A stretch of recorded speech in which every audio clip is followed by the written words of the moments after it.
Hi Joe, hi David. Wardrobes. Let's just. So I've built a model of the space.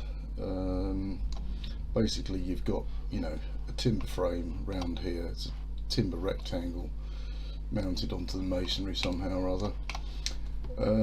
And what I've done is the starting point is to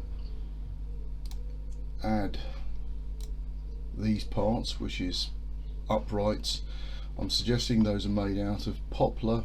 It's straight, relatively grainless, so it'll take a coat of paint without a lot of fiddling around and won't show much wood grain, so it's just going to be as invisible as we can make it. Let's just hide those for a second, and we've got, that was a 9mm MDF cover that I just removed, and at the top we have more poplar frame making the header with another 9mm MDF cover at the back. The doors are the same doors as before, just a little bit of making good, getting the runners working again.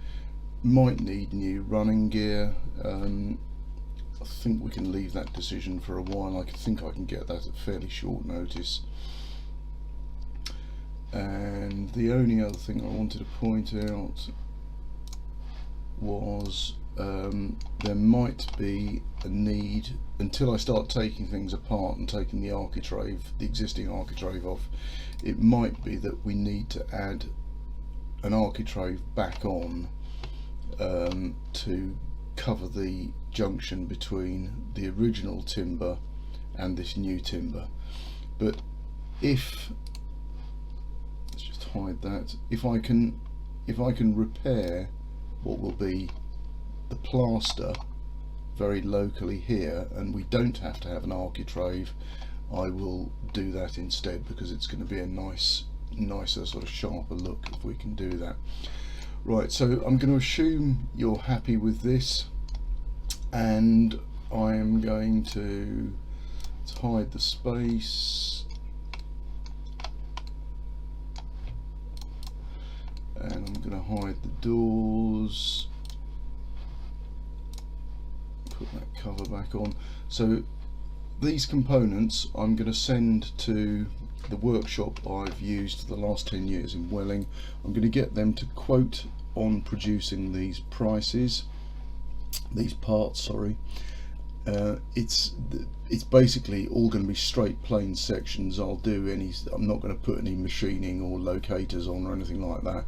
I'll do all of that on site with just standard screws and glue kind of stuff. Then we're going to be able to solidify that guide price I've given you. Okay, thanks a lot.